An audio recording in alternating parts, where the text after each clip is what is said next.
Bismillahirrahmanirrahim. Assalamualaikum warahmatullahi wabarakatuh.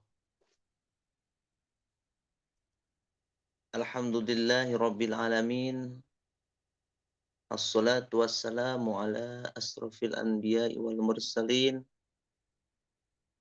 wa ala alihi wa ashabihi ajma'in. Amma ba'du. Segala puji hanyalah milik Allah Subhanahu wa taala. Puja mari kita panjatkan kepada Allah Subhanahu wa taala. Puji marilah kita panjatkan kepada Allah Jati Ilahi Robbi, serta syukur kehadirat Allah yang Maha Ghafur.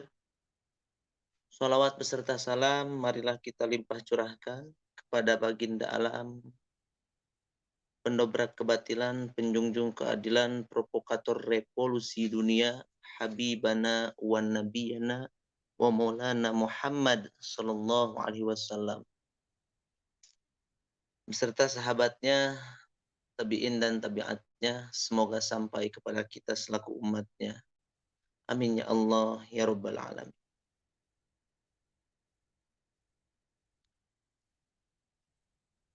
Mulai ini tuh langsung tadi, aduh.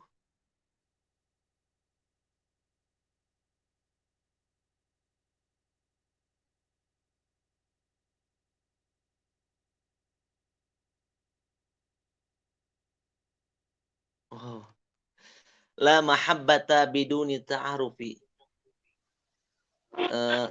La mahabbata biduni ta'arufi, tak kenal maka tak sayang, maka dari itu perkenalkan nama saya Adon ya, Muhammad Saiful Anwar, alumni angkatan 2017. Di sini saya sebagai MC pengatur waktu pembawa acara yang akan membacakan susunan acara ya. Sebelum melangkah kepada acara yang pertama ya, mari kita buka acara yang berbahagia ini dengan melafadzkan Bismillahirrahmanirrahim. Bismillahirrahmanirrahim. Untuk acara selanjutnya, pembacaan peraturan webinar ya. Untuk peraturan webinar saya akan bacakan secara langsung.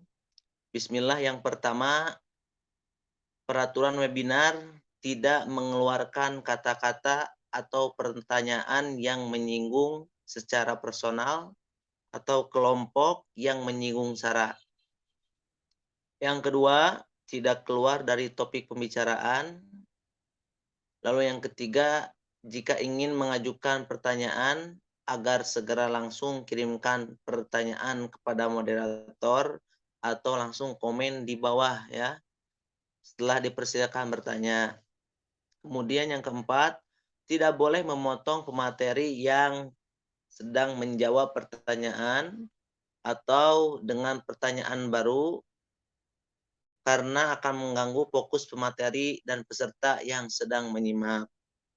Ya. Lalu selanjutnya, setiap peserta webinar hanya boleh mengajukan satu pertanyaan, ya, satu pertanyaan saja. Kemudian selanjutnya yang terakhir, apabila peserta yang melanggar aturan, maka panitia akan mengeluarkan peserta tersebut dari grup, ya. Oke, alhamdulillahirabbil alamin. Ya, selanjutnya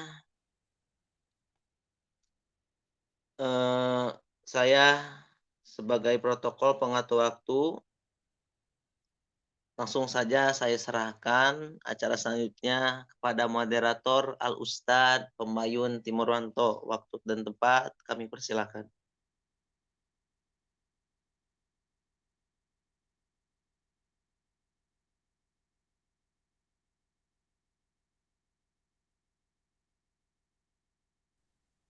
Assalamualaikum warahmatullahi wabarakatuh. Innal hamdalillah nahmaduhu wa nasta'inuhu wa nastaghfiruh wa na'udzu billahi min syururi anfusina wa min sayyiati a'malina. May yahdihillahu fala mudhillalah wa may yudlilhu fala hadiyalah. Asyhadu an la ilaha illallah wa asyhadu anna Muhammadan abduhu wa rasuluh la nabiyya ba'dah. Ya, selamat datang kepada kawan-kawan semua. adik-adikku sekalian. Ya, pada sehat semua ya, insya Allah ya. Nah, mungkin yang sudah hadir di sini bisa langsung komen di bawah ya. Bisa langsung komen bahwasanya telah hadir gitu ya. Oke, perkenalan dulu sebelumnya. Perkenalkan, nama saya Pembayun Timurwanto, mahasiswa Fakultas Usuluddin Kairo Mesir. Akan menjadi moderator pada webinar keluar negeri pada kesempatan hari ini. 1 jam hingga 2 jam ke depan.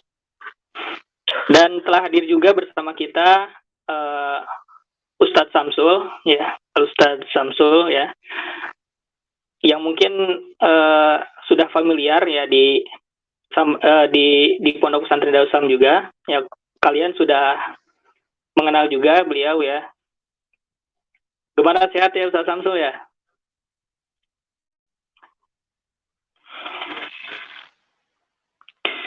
Oke, sebelum menuju kepada pemateri, saya akan membaca teknis yang akan kita laksanakan pada webinar kali ini. Jadi untuk webinar kali ini kita akan membagi menjadi 2 sesi, yang dimana tiap sesi akan di sana tiap sesi akan diberikan pertanyaan, 3 pertanyaan. Jadi saya harap kepada antum-antum sekalian untuk lebih kritis ya, lebih kepo gitu istilahnya ya, lebih kepo lagi kepada pemateri kita, supaya antum tuh ketika mengikuti webinar ini, antum tuh dapat apa yang antum mau gitu. Dan mungkin nanti di akhir akan ada closing statement ya. Ya mungkin langsung saja, di sini saya akan membacakan kurikulum vitae daripada pemateri kita pada hari ini.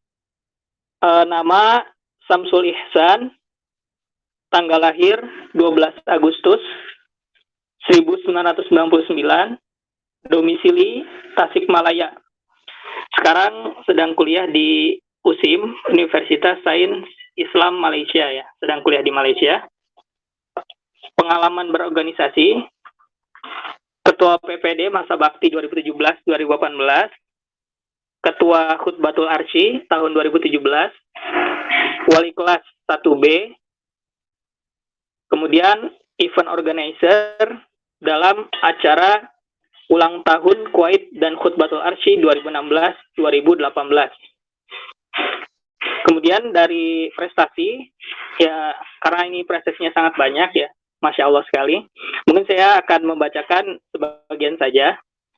Yang pertama, juara public speaking, juara 1 public speaking bahasa Inggris ya, di LP3 Gontor tahun 2015. Kemudian juara 1 Fathul Mu'jam juga ya, Fathul Mu'jamul Faros, di LP3 Gontor juga pada tahun 2015. Kemudian Roti Hias. Kemudian juga juara public speaking di Pondok Pesantren Darussalam pada tahun 2014 sampai 2016. Kemudian General Champion in Arabic Festival UIN SGD Bandung pada tahun 2019 ya. Mungkin begitulah CV dari pemateri kita pada sore hari ini ya. Oke, langsung saja. Salah satu dokter saya di Al-Azhar pernah mengatakan, "Idza sata'rif maqamak, unzur haitsu aqamak." Insyaallah kita semua di sini sama-sama sebagai pencari ilmu, thalib ilm ya. Yang dimana ya dalam Al-Quran Allah sendiri telah berfirman, "Yarfa'illahu alladhina amanu minkum walladhina utul ilma darajat." Bahwasanya Allah akan mengangkat derajat orang-orang pencari ilmu itu beberapa derajat. Kemudian mungkin sebagian dari kalian bertanya-tanya, kenapa sih IKASADA itu melaksanakan atau mengadakan webinar gitu? Tujuannya buat apa sih? Sebenarnya tujuan kita di sini mengadakan webinar tidak lain dan tidak bukan adalah untuk meningkatkan gitu motivasi antum, ya, untuk meningkatkan memotivasi antum dan juga meningkatkan minat antum, ya, khususnya bagi yang ingin pergi ke luar negeri, ya. Jadi antum bisa dapat pengalaman nih dari pemateri kita, ya. Kemudian Syekh Ahmad Ma'abid pernah mengatakan, beliau adalah salah satu kibar ulama hadis, ya, di Al-Azhar, bahwasanya an-nasihatu tuwalidul fikrah wal fikratu tuwalidul intibah. Jadi nasihat itu tuwalidul fikrah, akan melahirkan sebuah gagasan, ide atau pemikiran. Wal fikratu tuwalidul intibah, dan dari gagasan itu maka akan muncul daripada di sana akan muncul sebuah perhatian nih. Nah, perhatian ini yang kita inginkan dari antum semua, supaya antum tuh lebih siap, khususnya yang ingin melanjutkan jenjang pendidikan antum ke perkuliahannya. Ya mungkin nggak usah terlalu lama, ya, mungkin mohon maaf ya kepada pemateri, ya, mungkin terlalu lama ya dari moderator sendiri. Ya mungkin sekarang langsung saja kita buka sesi pertama. Langsung saya berikan waktu dan tempat kepada pemateri kita, Ustadz Samsul Ihsan. Ahlan ya Ustadz.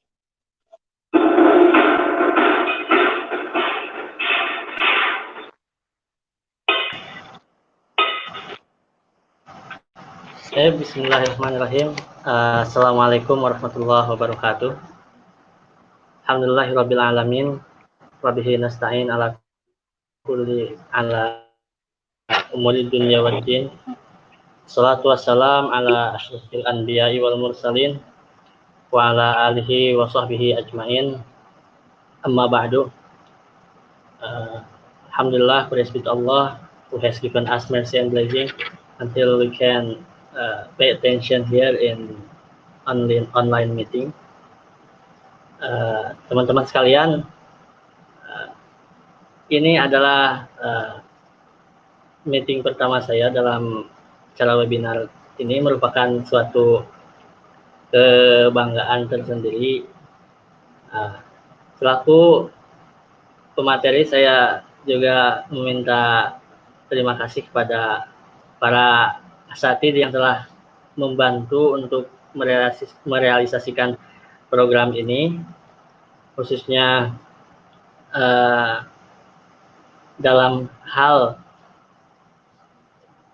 untuk membantu teman-teman sekalian, khususnya santriyah ya, untuk melanjutkan studi di luar negeri.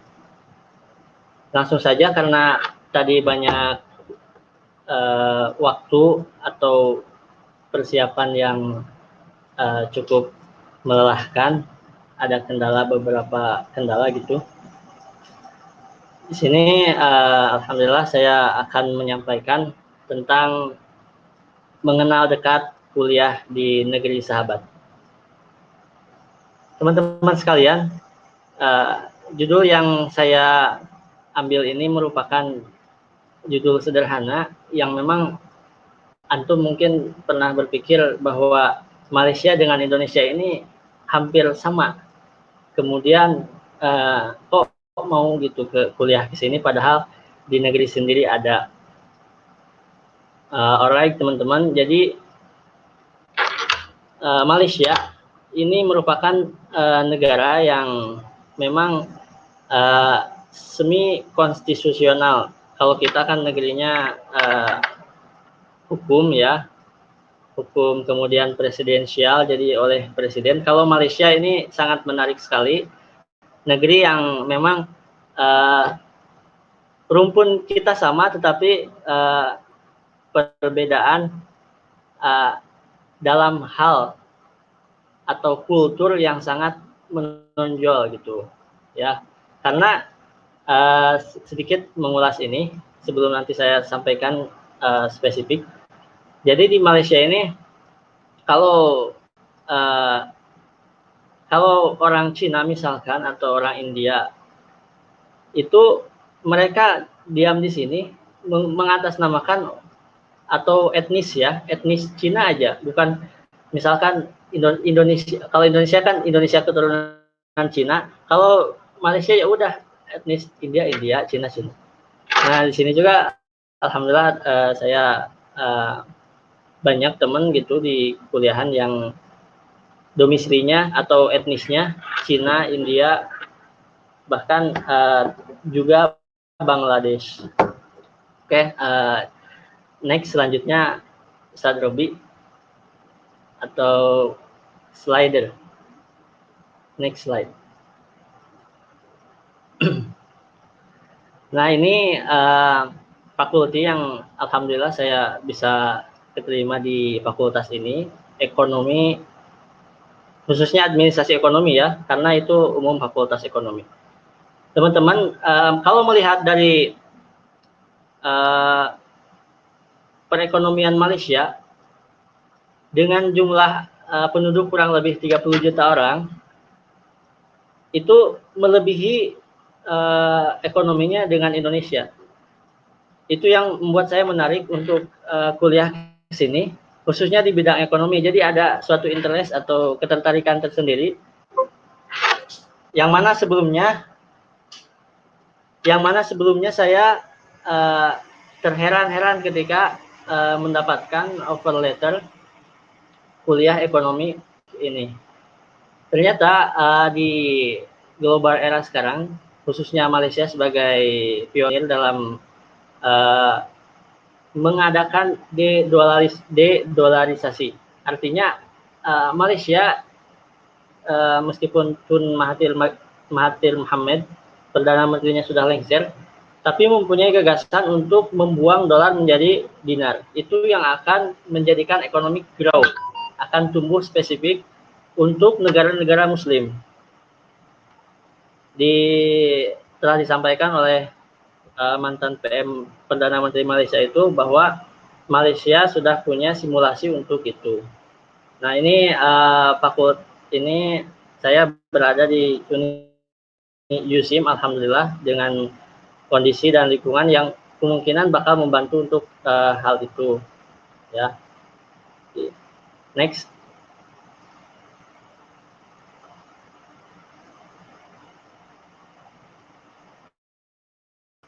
Nah ini kalian bisa lihat di slide, belajar di negeri jiran itu adalah kesyukuran.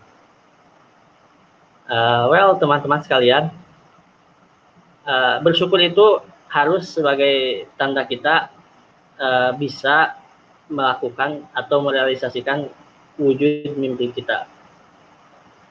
Bersyukur sekali bisa sekolah atau melanjutkan studi di sini, karena memang pernah tertulis di dalam cita-cita saya ingin kuliah yang yang bagus kualitasnya, cuman tidak terlalu jauh gitu. Nah, Malaysia ini nanti ada di slide selanjutnya. Ada dua jenis pendidikan yang memang seperti kita, negeri dengan swasta, cuman mereka itu punya jaminan khusus untuk kualitas pendidikan. Nah, ini merupakan kesyukuran yang perlu kita atau bagi kalian yang ingin belajar di sini.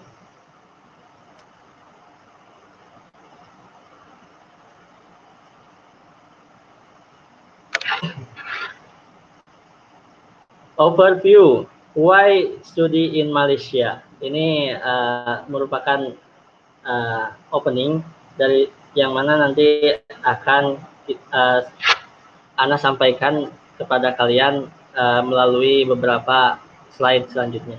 Oke, next, Ustaz Lobi.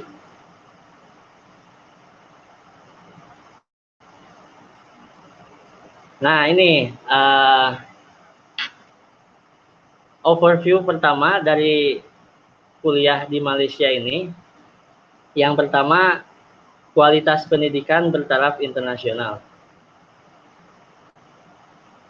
Teman-teman sekalian, 2019 lalu ketika saya masih menunggu keputusan untuk diterima di UNIF sini, saya itu di Jakarta ya, membantu di satu perusahaan yang bergerak di bidang importing oleh-oleh haji dan madu. Nah, Malaysia ini untuk meningkatkan kualitas pendidikan, mereka membuat suatu khususnya duta besarnya ya, membuat suatu acara yang merangsang atau menarik minat anak-anak anak pelajar Indonesia, yaitu di embasinya di Jakarta di Kuningan. Mereka mengadakan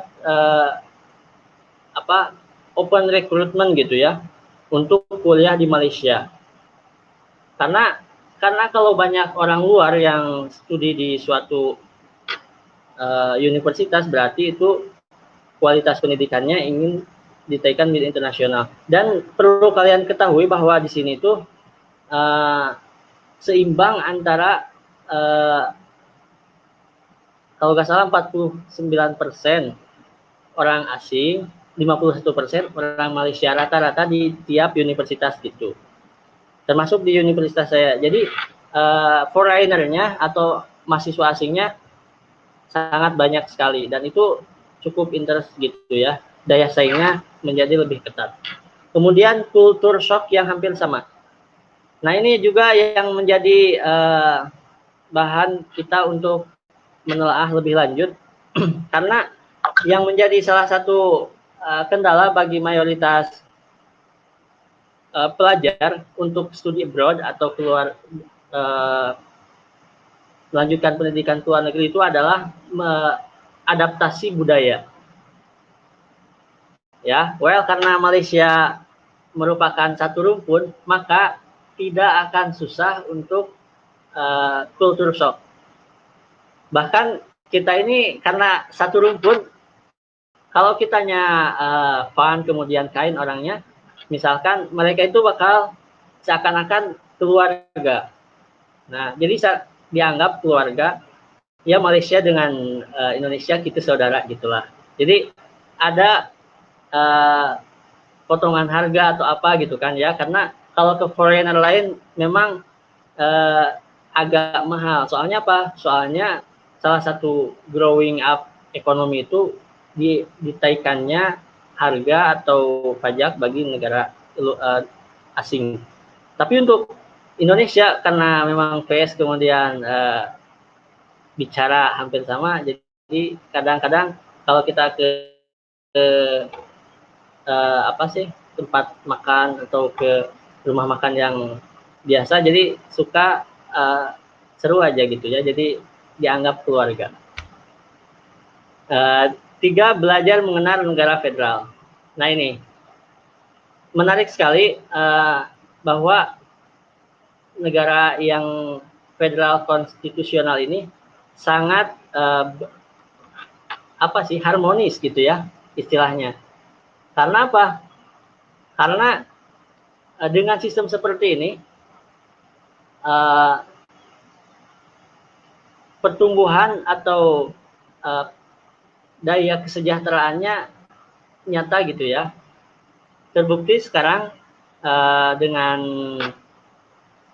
kebijakan yang diambil oleh Raja Malaysia, artinya konteks federal itu kalau di Malaysia ya, raja yang ada kerajaan kemudian ada pemerintahan. Nah, ini merupakan pemerintahan sebetulnya, pemerintahan Malaysia yang ada di Putrajaya. Jadi pusat pemerintah di Putrajaya, Kuala Lumpur.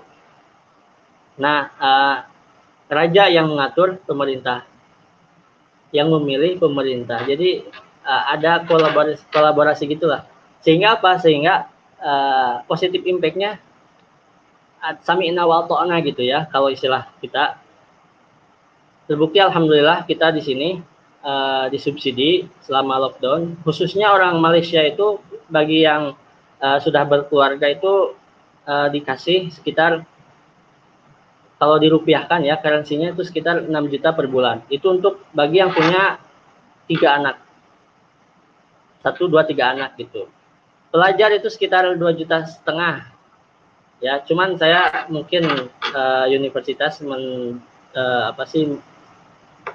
digantikan ke makan, kemudian alat mandi dan lain-lain. Next. Jadi seperti itu, alhamdulillah dengan adanya pemerintahan baru kita bisa belajar. Nah, ini yang keempat. Domanah fi jaudatit tarbiyah. Jadi ada jaminan kualitas pendidikan. Ada satu apa sih istilahnya?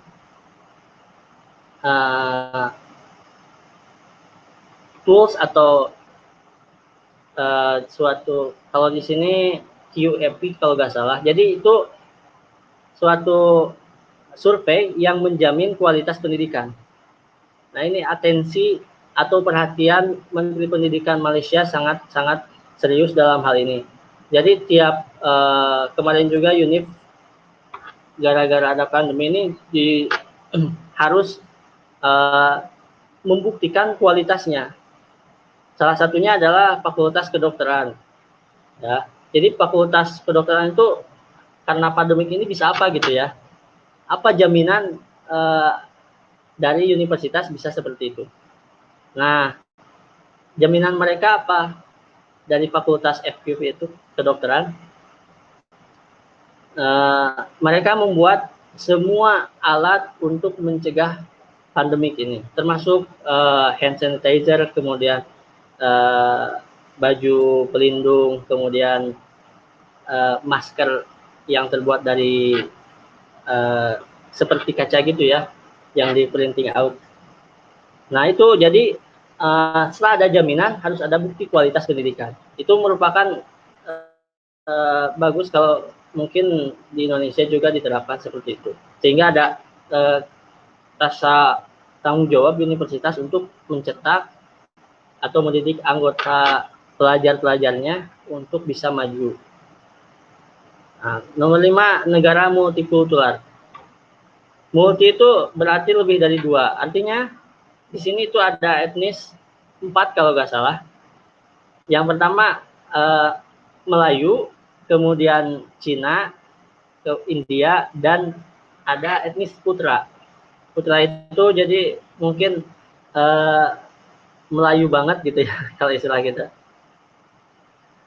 Dengan etnis-etnis ini, Malaysia diharuskan untuk mempunyai sistem khusus untuk mensejahterakan. Nah, dari berbagai info yang dibaca atau pernah dibaca, itu ya itu jadi kalau orang India, orang China ingin membuat KTP kalau di Indonesia, ya tulis aja etnisnya etnis Cina gitu, bukan orang Malaysia yang punya ayah atau keturunan Malaysia, tapi langsung aja. Tapi hidupnya insya Allah rukun, kemudian bisa harmonis. Justru anak ketika pertama kesini, karena memang istilahnya baru pas datang ke sini, pertama ada pandemik, itu kan dari China asalnya, sedangkan di sini ada beberapa China ya yang roommate atau yang classmate yang satu kelas, itu lumayan membuat apa sih istilahnya, bukan ingin, jadi ada hal yang anak gak enak gitu, soalnya apa ya di tengah-tengah pandemik ini kok masih apa istilahnya kurang serak ya. Kemudian ada kasus India yang di sana di negaranya membombardir Muslim, sedangkan kita itu di sini bersatu dengan etis gitu ya. Jadi setidaknya ada was-was, kemudian ingin mengingatkan gitu. Kemudian selanjutnya nomor 6 ini biaya hidup terjangkau. Nah, teman-teman, meskipun currency-nya lebih rendah, tapi itu bukan berarti murah ya. Karena memang kalau biaya hidup ini tergantung masing-masing. Cuman ketika kita belanja dengan menggunakan currency ini yang memang RM1 kadang-kadang 3.000, 3.500, itu bisa mikir 2 kali kalau kita beli yang mahal gitu ya. Karena kalau dikarensikan itu 3 kali lipat ya. Jadi untuk biaya hidup itu kenapa terjangkau? Ya kita dengan currency yang rendah harusnya bisa lebih hemat gitu. Karena biasa di Indonesia ribuan ya, ke sini cuma satuan kemudian puluhan. Kalau udah ratusan itu udah boros berarti. Nah, termasuk juga biaya karena ekonomi ini.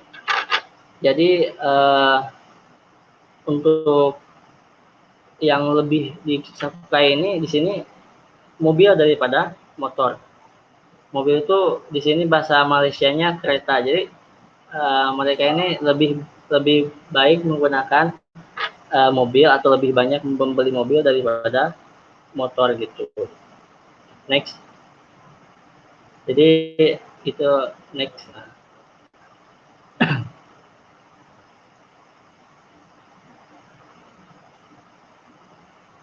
Nah, ini selanjutnya alasan kuliah di luar negeri.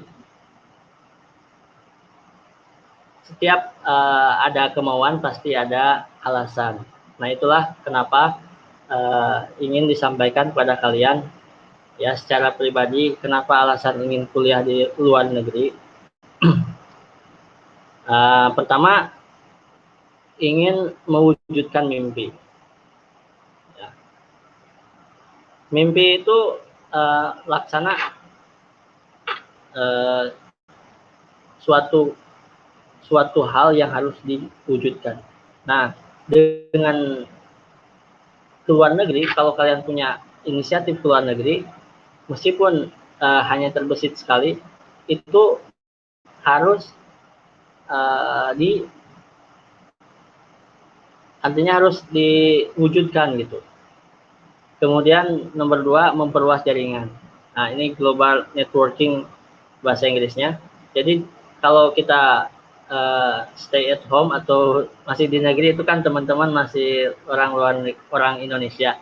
Tapi kalau sudah keluar negeri, khususnya yang lebih jauh, itu pasti jaringannya lebih luas. Sehingga ketika back to our country, setidaknya ada kontak-kontak mereka yang bisa dihubungi. Kemudian kalau kita butuh bantuan dalam hal bisnis, kemudian pendidikan misalkan, kita bisa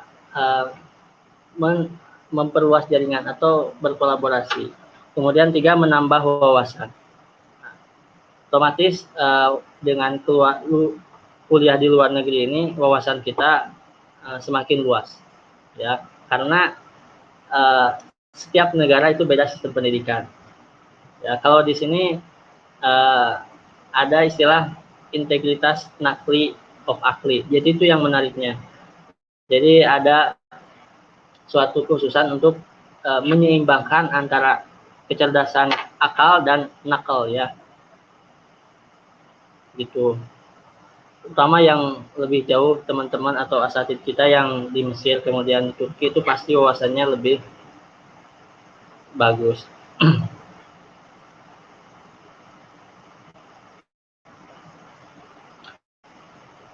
Kemudian nomor 4,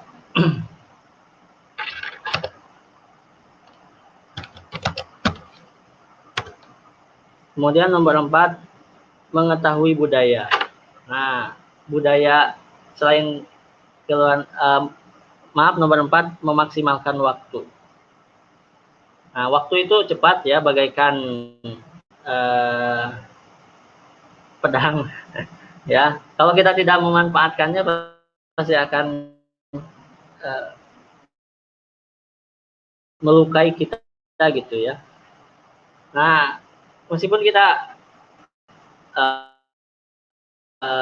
terus meninggalkan kesempatan, harus memaksimalkan waktu, karena memang dalam belajar itu tidak ada batasan umur. Kemudian mengetahui budaya. Ini budaya-budaya yang baik kita ambil, kemudian budaya yang jelek kita tidak diikuti. Ya, karena memang beda-beda. Kadang kita itu mereka suka, kita enggak. Tapi bukan kita komen, tapi kita tidak melaksanakan, tidak mengikuti. Ya.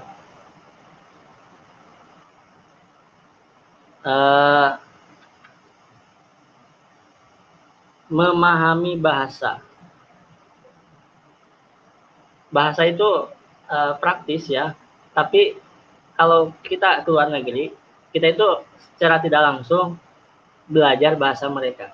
Bahasa Indonesia dengan Malaysia itu 80% sama. Cuma yang jadi pertanyaan, kita ini selaku orang Indonesia bisa gak meniru mereka?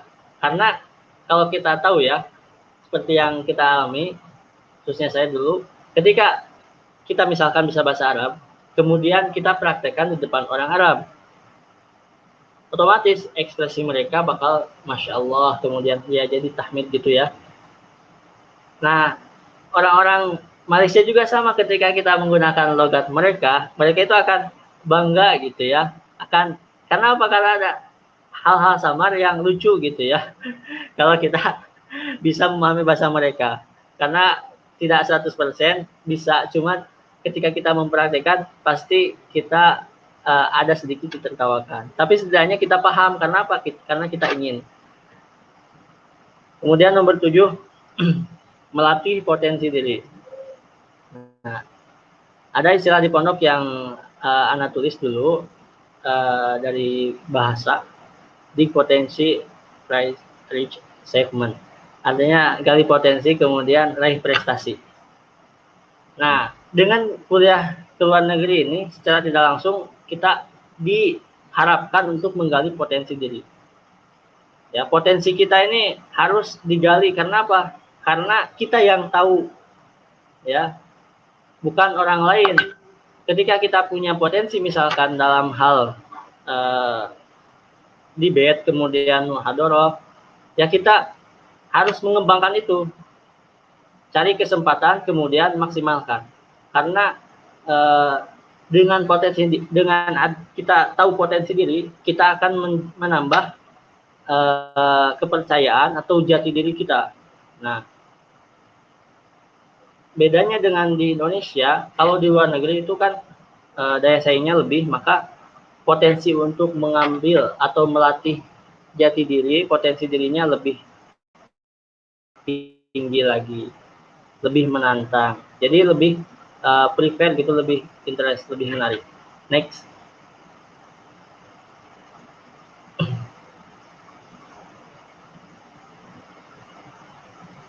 Nah, setelah kita kuliah di luar negeri, pastinya harus ada hal-hal yang diperhatikan. Nah, Ana sedikit ingin memberi tips dan trik belajar di luar negeri. Ya, ini semoga semuanya juga bisa lebih semangat lagi ya teman-teman, karena kita itu harus pandai-pandai mencari cara untuk bisa adaptasi, kemudian bisa bertahan hidup di suatu negara. Meskipun tidak lama, tapi kan kita harus bisa mewarnai seperti yang dikatakan oleh Bapak Pimpinan. Artinya kita harus bisa memaksimalkan. Yang pertama, ingat selalu tujuan. Nah, ini yang poin pertama ini harus kita selalu ingat, bahwa tujuan kita untuk belajar ke luar negeri ini, ya, karena kalau tujuan kita pasti, artinya bisa memaksimalkan semuanya, pasti yang lainnya juga mengikut.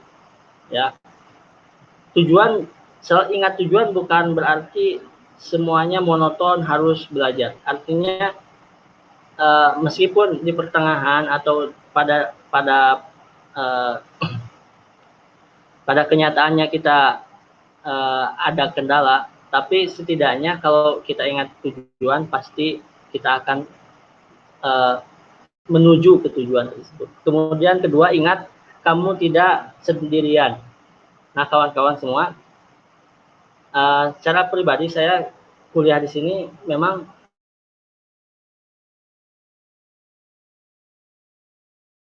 sendiri ya, tapi dengan mindset seperti ini itu berarti ada power gitu, inner power. Jadi dalam inner power body tubuh kita itu ya harus kuat gitu, bahwa kita tidak sendirian. Buktinya ketika sudah ke sini kan kita otomatis oleh universitas dikelompok-kelompokkan, kemudian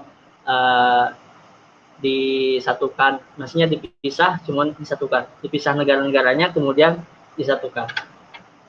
Nah, itu ingat bahwa ketika kamu belajar ke luar negeri itu kamu tidak sendirian, meskipun sendirian gitu ya.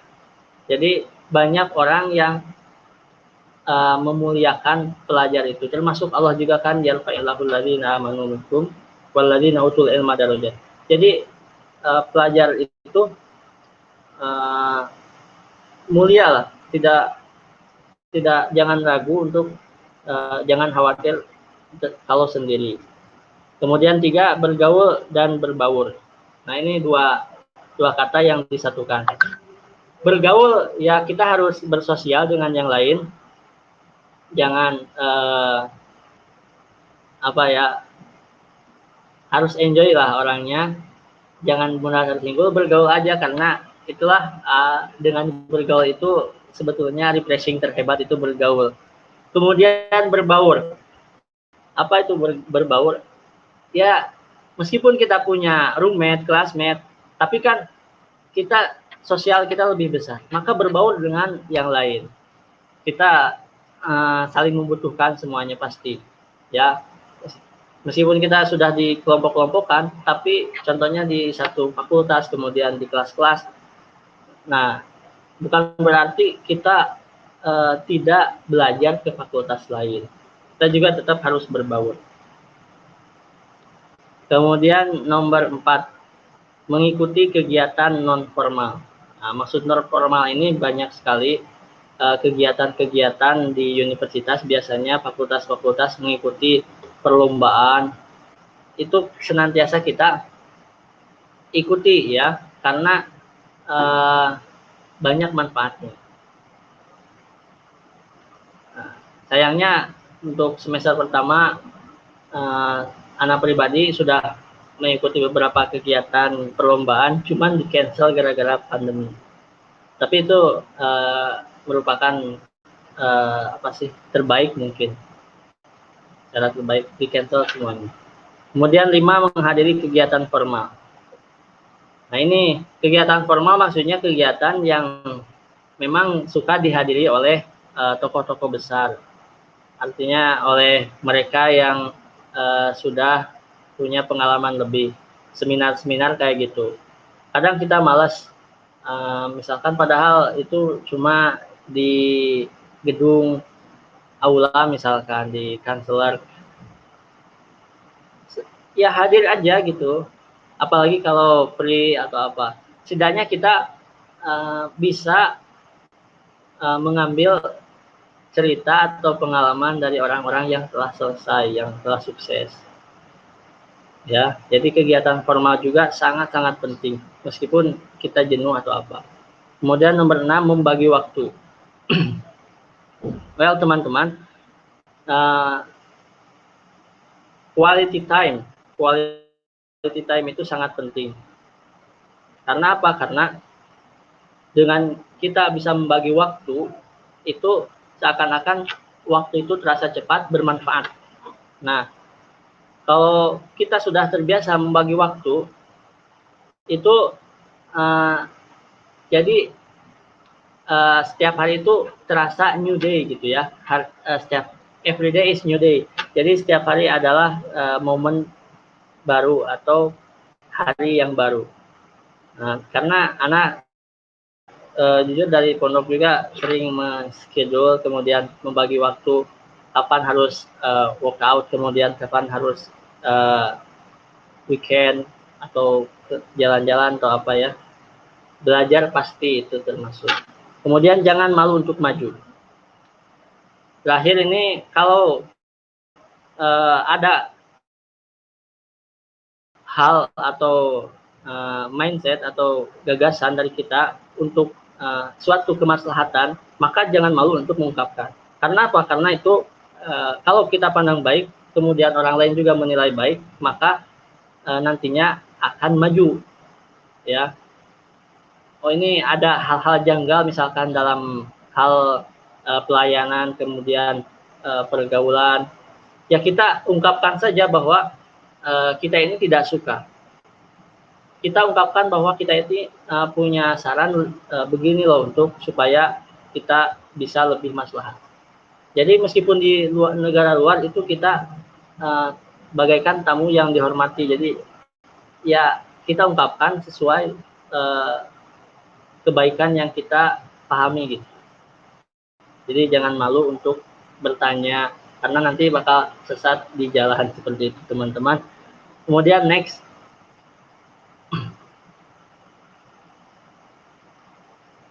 Nah, ini man arafa bu'da safari ista'adda. Itu istilah yang kita pelajari dari kelas 1, mahfudot kelas 1. Hal yang harus disiapkan sebelum kuliah, khususnya ke luar negeri. Ya. Pertama, kita senantiasa mengetahui syarat pendaftaran. Nah, syarat ini kalian bisa cari di websitenya, kemudian tanya-tanya. Jadi sebelum melanjutkan apa-apa, syaratnya dulu. Sebelum daftar, syaratnya dulu harus lengkap. Karena banyak yang gugur itu kurang dari satu syarat, kemudian syaratnya tidak sesuai. Nah, ini pentingnya syarat itu kita ketahui. Kemudian proses pendaftaran. Nah, proses juga sangat penting. Jadi tidak bisa ketika kita mau kuliah, kemudian kita tiba-tiba mendapatkan offer letter atau LOA, ya, letter of acceptance. Tidak mungkin langsung, pasti ada prosesnya dulu. Proses yang baik akan menentukan kesuksesan juga yang baik pastinya. Kemudian ini yang paling penting, membuat kisah pelajar. Teman-teman yang khususnya kelas 5 kemudian kelas 6 atau pengabdian bahkan silahkan kalau ada waktu luang, kalau ingin kuliah keluar itu buat visa dulu, ya, membuat visa pelajar. Ana dulu juga ketika pengabdian sekitar 3 bulan mengabdi, kemudian ingin kuliah ke luar negeri, kita buat visa dulu, visa pelajar, ya. Izin itu jadi bukan untuk main-main, tapi untuk mempersiapkan masa depan. Membuat visa, ingat visanya pelajar. Kita dulu ditanya oleh ininya mau kemana, mau ke Timur Tengah, mau ke Turki, tapi kan hasilnya yang lebih dekat itu yang terbaik mungkin, ya. Tapi setidaknya ketika sudah punya visa, kemudian kita bisa diterima kan, tinggal apply aja ke pendaftarannya. Kemudian menerjemahkan dokumen penting. Nah, ini teman-teman untuk ke beberapa universitas di sini itu karena berbasis karena menggunakan bahasa Inggris, maka kayak raport, kemudian ijazah, surat-surat penting lainnya, KTP, kemudian kartu keluarga, kartu kesehatan itu diterjemahkan, ya, oleh penerjemah yang sudah tersumpah, artinya sudah ada stempel bahwa penerjemah ini resmi, ya. Karena nggak mungkin mereka menerima dokumen yang berbahasa Indonesia. Ya. Kemudian mengetahui cara mendaftar. Nah, setelah syarat kemudian proses, itu kita harus daftar. Cara daftar itu penting sekali, harus kita tahu. Nah, berhubung dengan ada kegiatan webinar ini, kalian mungkin bisa tanya-tanya ke senior-senior asatid untuk cara mendaftar yang benar.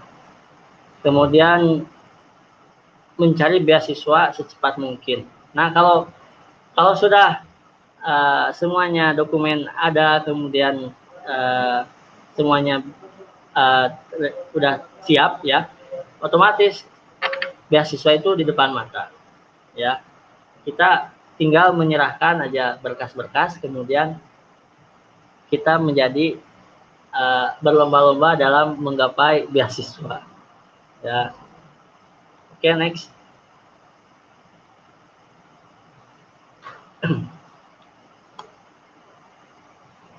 Nah, ini bisa di zoom. Nah, Top Malaysia University in 2000 ini up to date sekali ya. Jadi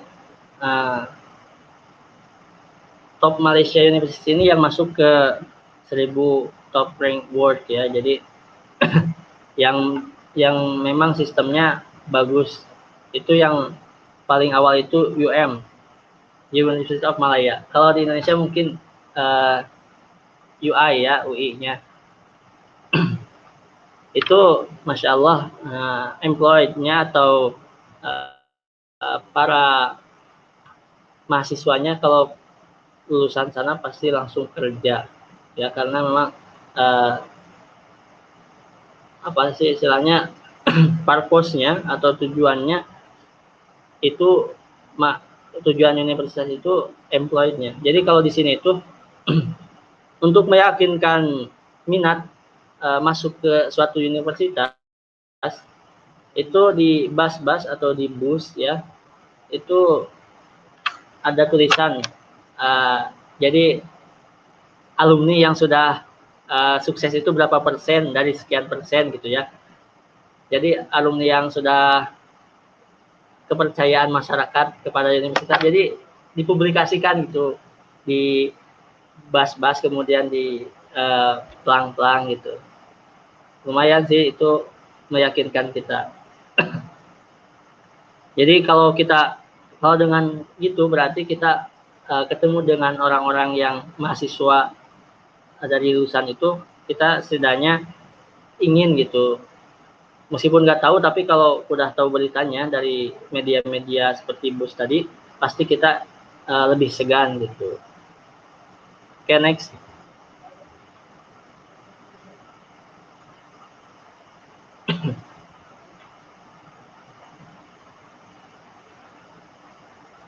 Nah, ini fakultas-fakultas di USIM. Itu fakultasnya ada Quran dan Sunnah ya, Quranic and Sunnah Studies. Itu fakultas yang unggulan di sini karena memang pengajarnya dari Timur Tengah langsung ya. Kemudian ada fakultas Leadership and Management, itu kalian bisa lihat ya nanti, boleh di zoom tadi.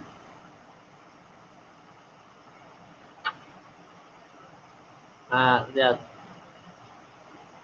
Bachelor of Quranic and Sunnah Studies with NAR, kemudian multimedia, itu jadi banyak cabangnya dari satu fakultas itu. Kalian bisa lebih kemana cenderungnya gitu ya. Kalau misalkan basic kita di Quran itu kan cenderung kita bakal mikir hanya hadis dan tajwid misal. Tapi kan lihat di sini ada pilihan, bisa with multimedia, kemudian ada juga dengan information management. Itu kan diatur atau sesuai dengan fakultasnya. Nah, kemudian juga ada akidah. Insya Allah di sini Ahlus Sunnah wal Jamaah bagus ya, terutama pemimpin-pemimpinnya juga bagus, akidahnya gitu ya. Communication, kemudian counseling ya, bisa kalian pilih-pilih. Dakwah dan manajemen, ini salah satu anak itu keterima di dakwah, kemudian ekonomi dan leadership, satu lagi 3. Cuman yang surat pertamanya itu di ekonomi, jadi disuruh atau saya prepare ke ekonomi, jadi di fakultas ekonomi aja sekarang ya. Selanjutnya nah, nomor 2 ini silahkan, ada juga fakultas-fakultasnya, boleh di zoom.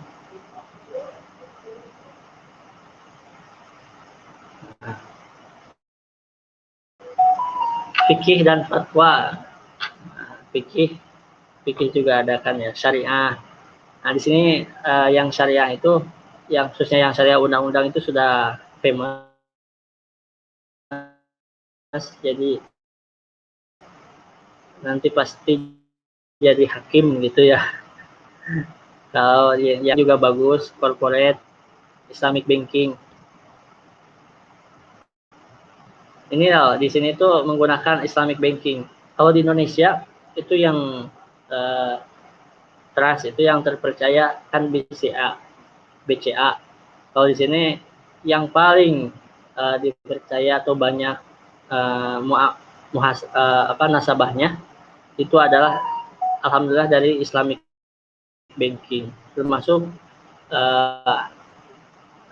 kita juga pembayaran menggunakan Islamic banking. Nah, jadi di sini ada cost-nya khusus Islamic banking. Ya. Kemudian marketing, silahkan di Fakultas Ekonomi juga ada marketing. Kita akan menuju ke 4-5 apa sih?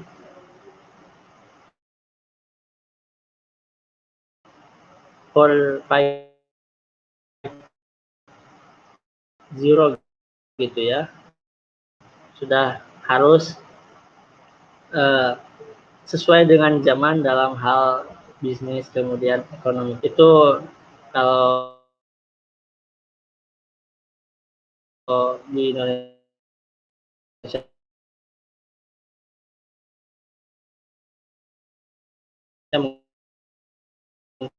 mungkin manajemen ekonomi gitu ya, hal-hal yang mungkin madarat di dunia, tapi membantu menumbuhkan ekonomi insyaallah. Kemudian slide pinggirnya nomor 3. Ini kita hampir sejam ya teman-teman. Terima kasih yang masih stay. Nanti ada Q&A answer. Nah ini silahkan, ada Faculty of Science ya. Ada apa sih? Ada matematik, ada bioteknologi, kemudian chemical teknologi. Pokoknya yang sains di sini masyhur, insya Allah, khususnya yang medicine itu, karena dalam menghadapi COVID ini, universitas ini, khususnya USIM, membantu kerajaan bahkan pemerintah untuk mendistribusikan hal-hal atau alat-alat yang bisa digunakan oleh masyarakat, kemudian tim medis ya. Jadi perannya bagus. Kemudian language, ini ada Major of Language, itu kita banyak di sini juga yang memilih Major Language ya, termasuk teman-teman saya juga yang sekamar atau yang orang itu fakultas bahasa di sini bagus insyaallah ya. Bahasa Inggris juga ini nih yang terbaru, jadi Inggris juga ada kosnya lagi ya. Selanjutnya aja.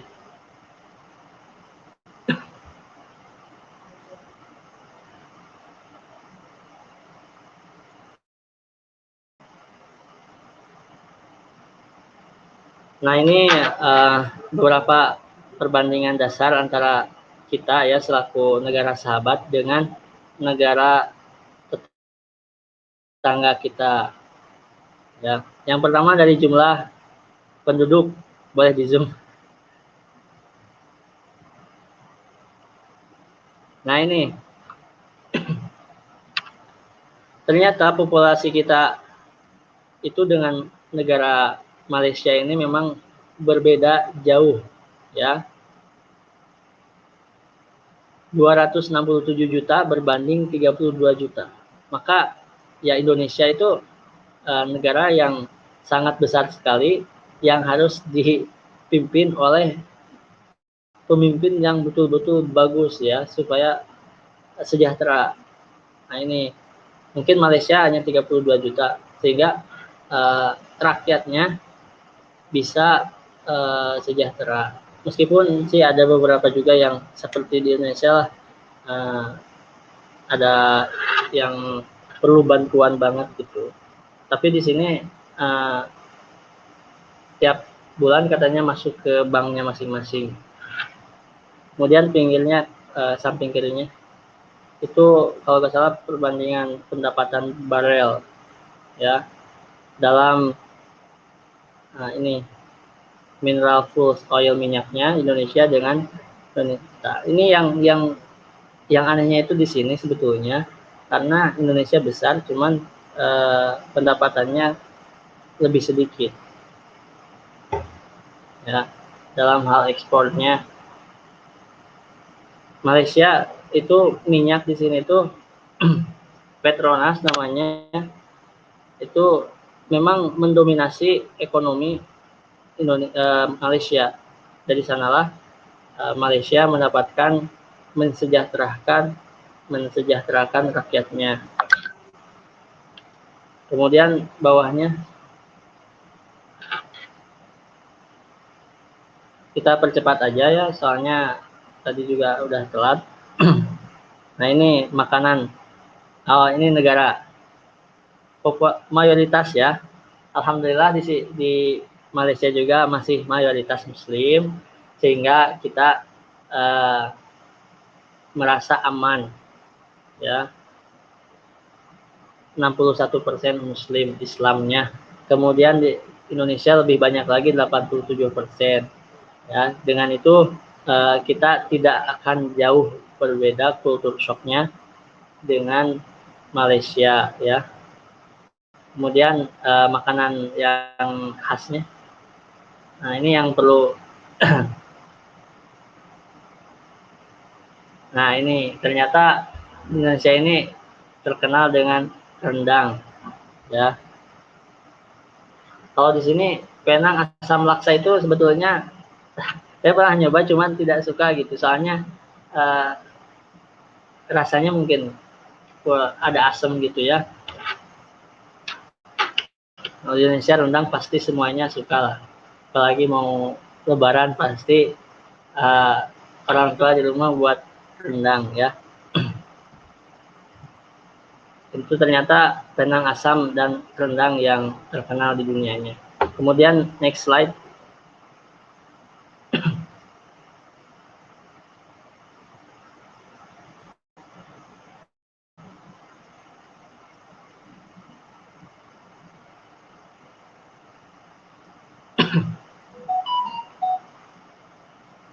Nah, selanjutnya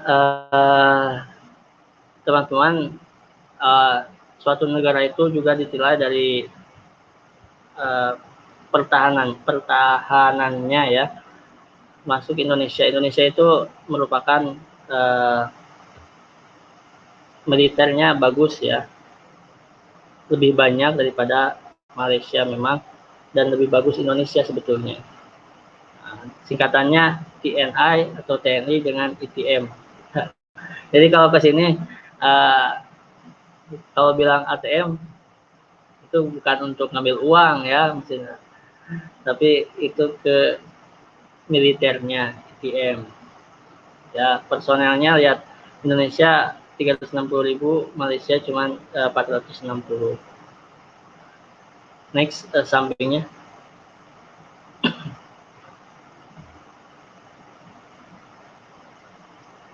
Nah ini kemudian luas area udah pasti ya. Indonesia mendominasi 5.455.670 km persegi. Kemudian Malaysia sekitar 390.847 km persegi saja. Ya artinya sebetulnya potensi Indonesia untuk subur makmur loh jinawi itu sebetulnya lebih besar karena areanya lebih luas. Ya, semoga kedepannya negara kita Indonesia lebih baik lagi bisa memanfaatkan alam sehingga kembali lagi kepada yang memelihara alam, ya, gitu. Ya, ini beberapa perbandingan ternyata Indonesia dengan Malaysia itu ada hal-hal keunggulan masing-masing. Ya, next slide.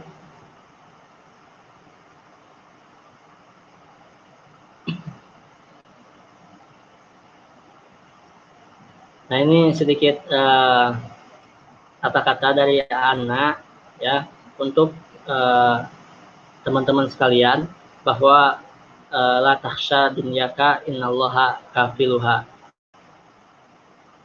Kita jangan takut atas urusan dunia ya, karena sesungguhnya Allah telah menjaminnya. Kalau kita yakin, maka Allah akan tunjukkan jalan.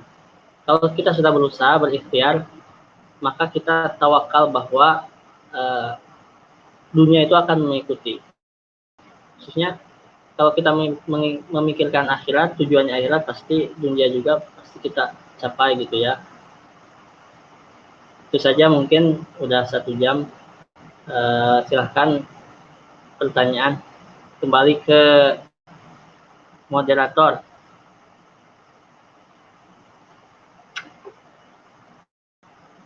Ya, moderator silahkan.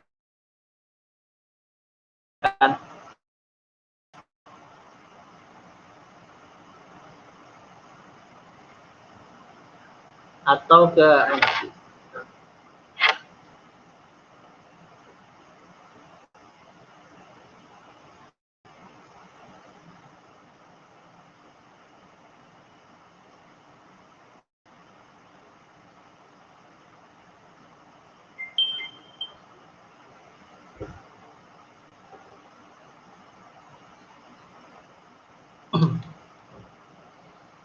silahkan moderator.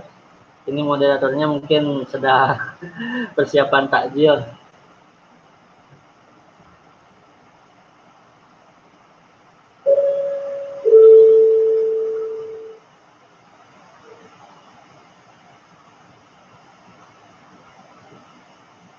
Itu saja. Nah ini Ahlan. Silahkan moderator. Oh, mohon maaf ya tadi di off dulu ya, tadi telat ya. Mungkin terima kasih kepada Ustadz Samsul yang telah menyampaikan materi pada sesi pertama. Mungkin sekarang kita akan membuka sesi pertanyaan ya.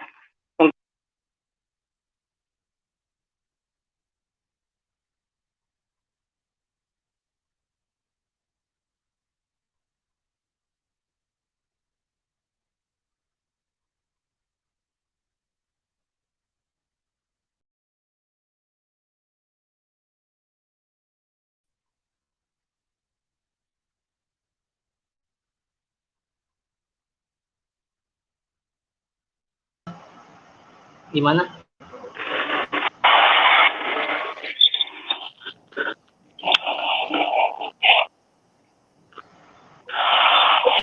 Gimana? Ya, ada yang bertanya enggak? Sebaiknya jangan. Kalau tidak ada, mungkin akan kita lanjut ke sesi selanjutnya. Tapi saya akan beri waktu 2 menit lah. 2 menit ya. Ahlan yang mau bertanya ya silahkan. Ya curahkan apa yang antum ingin tahu gitu, khususnya kepada materi kita pada kali ini kan.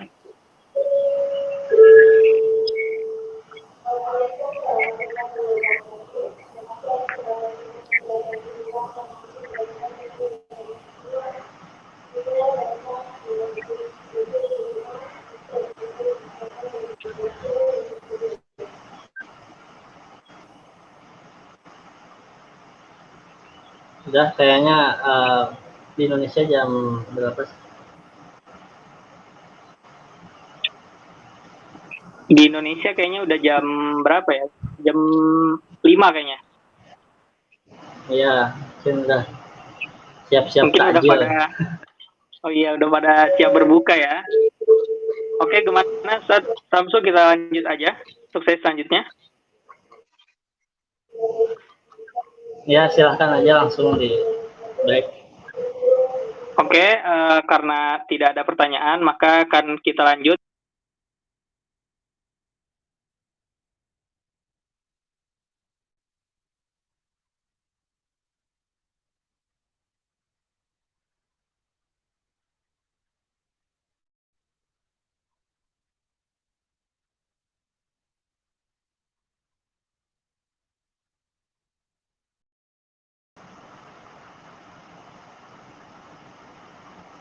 Ya, alhamdulillah teman-teman sekalian, acara pada sesi webinar kali ini telah selesai. Semoga bisa ada hikmah dan manfaatnya bagi semuanya. Terima kasih kepada moderator, MC, kemudian slider ya yang Ustaz Robi. Terima kasih atas semuanya. Semoga kita diberikan kesehatan selalu, kemudian kemudahan dalam segala urusan. Alhamdulillah. Silahkan Ustaz lain. Sudah selesai? Sesi kedua udah belum? Udah. Oh, udah sesi keduanya. Jadi kita tutup ini atau gimana? Closing ya mungkin. Oke, siap ya. Mungkin di sini kita closing statement ya, dari pemaparan tadi ya Ustaz Samsul ya, kita bisa mendapat banyak ilmu ya, banyak pengetahuan bagaimana kuliah di Malaysia itu, bagaimana kehidupannya ya kan di sana, terus biaya hidupnya gimana, terus kultural di Malaysia itu gimana ya gitu kan. Dan juga jurusan-jurusan yang bisa antum pilih banyak ya di sana ya. Yeah. Ya mungkin kita cukupkan sekian aja ya. Karena sudah berapa jam? 1 jam lebih juga ya. Nah, mungkin langsung saja kita tutup acara kita dengan melafazkan Alhamdulillahirabbil alamin. Alhamdulillahirabbil alamin. Karena MC tidak ada ya, mungkin langsung saja kita tutup. Wassalamualaikum warahmatullahi wabarakatuh. Ya, terima kasih kepada antum yang sudah stay di channel Ikasada Dunia. Oke. Salam dari kami, saya moderator Pemain Timurwanto dan pemateri. Ya, dan pemateri Ustaz Samsul Ihsan ya. Oke. Cukup sekian dari kami.